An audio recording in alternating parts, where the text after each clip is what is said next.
San Diego's most Here it majestic views, a decades-long tradition that many fear soon will drift out of sight. Here's what we're talking about.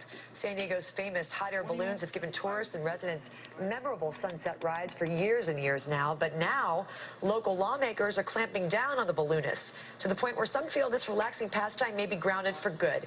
Casey Stiegel joins us live from San Diego. Casey, what's the story there?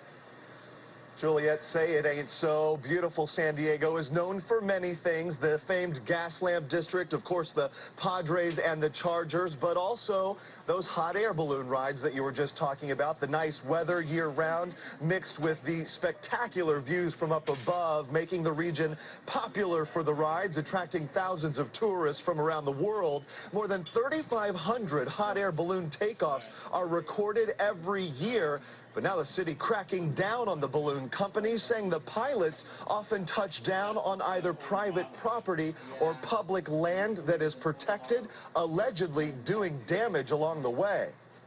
My primary concern is habitat conservation, and so when the balloons try to slow down by hitting a tree, or when the gondola drags as it's coming to a stop in windier weather, or when the chase vehicle goes out into the open space to pick them up, vegetation is being trampled and destroyed. Hot air balloon operators disagree, saying they are all for protecting the environment. They argue that it's difficult to steer the balloons because they mostly float where the wind carries them, but say it has been a popular activity for decades, so they really don't understand what all of the recent fuss is about. The city's kind of been coming down on us a little bit. They got Parks and Rec department after us, the park ranger. I mean, if they just spent half as much time as they spend kind of chasing us and trying to catch us doing something wrong, when they never do, but if they just would spend half as much time working with us, say, all right, guys, let's work together.